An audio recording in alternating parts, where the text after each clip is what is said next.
श्री राधा कृष्णाभ्याम नमः। भगवान श्री कृष्ण की कथाओं का आश्रय लेने वाले भक्तजनों, मैं संध्या रानी महात्मा वेद व्यास जी एवं गुरुजनों की आज्ञा से श्रीमद् भागवत महापुराण के षष्ठम स्कंद के 17वें अध्याय को आरंभ करती हूँ। अध्याय 17, चित्रकेतु को पार्वती जी का शाप। श्री सुखदेव जी कहते हैं, परीक्षित, विद्याधर चित्रकेतु जिस दिशा में भगवान संकर्षण अंतर्धान हुए थे उसे नमस्कार करके आकाश मार्ग से स्वच्छंद विचरने लगे। एक दिन चित्रकेतु भगवान के दिए हुए तेजोमय विमान पर सवार होकर कहीं जा रहे थे।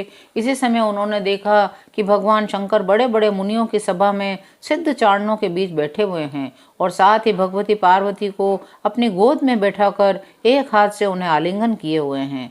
यह देखकर चित्रकेतु विमान पर चढ़े हुए ही उनके पास चले आए और भगवती पार्वती को सुना सुनाकर जोर से हंसने लगे और कहने लगे, अहो, ये सारे जगत के धर्म शिक्षक और गुरुदेव हैं, ये समस्त प्राणियों में श्रेष्ठ हैं। इनकी यह दशा है कि भरी सभा में अपनी पत्नी को शरीर से चिपका कर बैठे हुए हैं। जटाधारी बहुत बड़े बड़े तपस्वी ब्रह्मवादियों के सभापति होकर भी साधारण पुरुष के समान निर्लजता से गोद में स्त्री लेकर बैठे हैं। प्राय साधारण पुरुष भी एकांत में ही स्त्रियों के साथ उठते बैठते हैं, परंतु ये इतने बड़े व्रतधारी होकर भी उसे भरी सभा में लिए बैठे हैं। श्री सुखदेव जी कहते हैं, परीक्षित, भगवान शंकर की बुद्धि अगाध है। चित्रकेतु का यह कटाक्ष सुनकर वे हंसने लगे, कुछ भी बोले नहीं। उस सभा में बैठे हुए उनके अनुयायी सदस्य भी चुप रहे। चित्रकेतु को भगवान शंकर का प्रभाव नहीं मालूम था, इसी से वे उनके लिए बहुत कुछ बुरा भला बक रहे थे। उन्हें इस बात का घमंड हो गया था कि मैं जितेंद्रिय हूँ। पार्वती जी ने उनकी यह धृष्टता देखकर क्रोध से कहा। पार्वती जी बोली, अहो, हम जैसे दुष्ट और निर्लजों का दंड के बल पर शासन एवं तिरस्कार करने वाला प्रभु इस संसार में यही है क्या?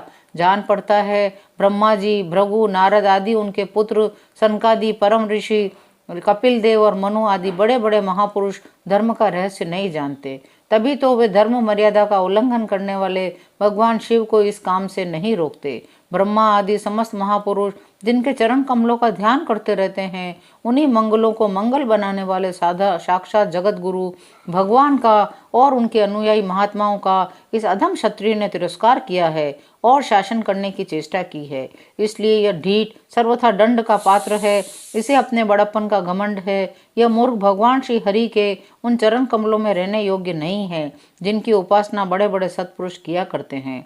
चित्रकेतु को संबोधित करके बोली, अरे दुर्मते, तुम पापमय असुर योनि में जाओ। ऐसा होने से बेटा तुम फिर कभी किसी महापुरुष का अपराध नहीं कर सकोगे। श्री सुखदेव जी कहते हैं, परीक्षित, जब पार्वती जी ने इस प्रकार चित्रकेतु को शाप दिया तब वे विमान से उतर पड़े और सिर झुकाकर उन्हें प्रसन्न करने लगे। चित्रकेतु ने कहा, माता पार्वती जी, मैं बड़ी प्रसन्नता से अपने दोनों हाथ जोड़कर आपका श्राप स्वीकार करता हूँ, क्योंकि देवता लोग मनुष्यों के लिए जो कुछ कह देते हैं वह उनके प्रारब्ध अनुसार मिलने वाले फल की पूर्व सूचना मात्र होती है। देवी, यह जीव अज्ञान से मोहित हो रहा है, इसी कारण इस संसार चक्र में भटकता रहता है तथा सदा सर्वदा सर्वत्र सुख और दुख भोगता रहता है।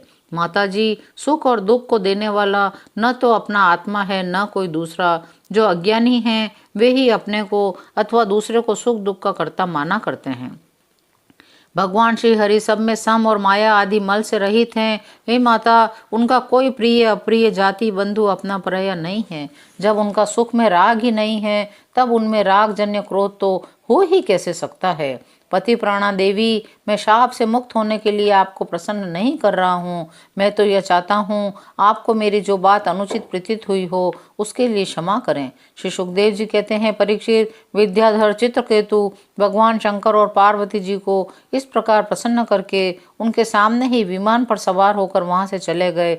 इससे उन लोगों को बड़ा विस्मय हुआ। तब भगवान शंकर ने देवता, ऋषि, दैत्य, सिद्ध और पार्षदों के सामने ही भगवती पार्वती जी से यह बात कही।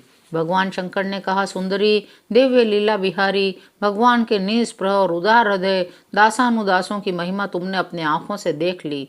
जो लोग भगवान के शरणागत होते हैं वे किसी से भी नहीं डरते, क्योंकि उन्हें स्वर्ग मोक्ष नरकों में भी एक ही वस्तु के केवल भगवान के ही समान भाव से दर्शन होते हैं।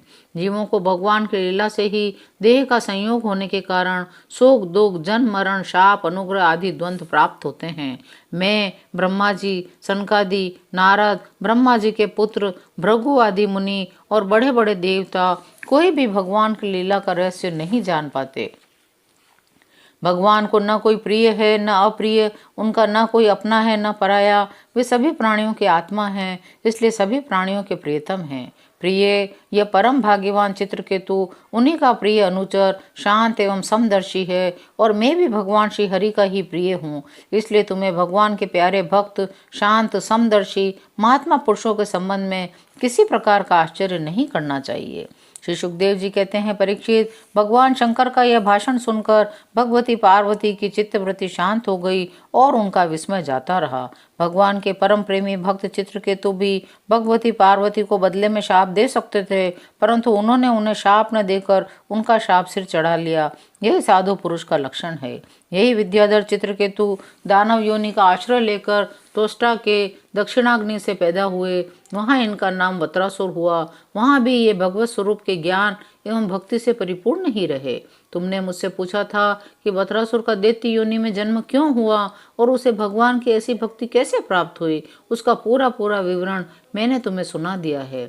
महात्मा चित्रकेतु का यह पवित्र इतिहास केवल उनका ही नहीं, समस्त विष्णु भक्तों का महात्म्य है। इसे जो सुनता है वह समस्त बंधनों से मुक्त हो जाता है।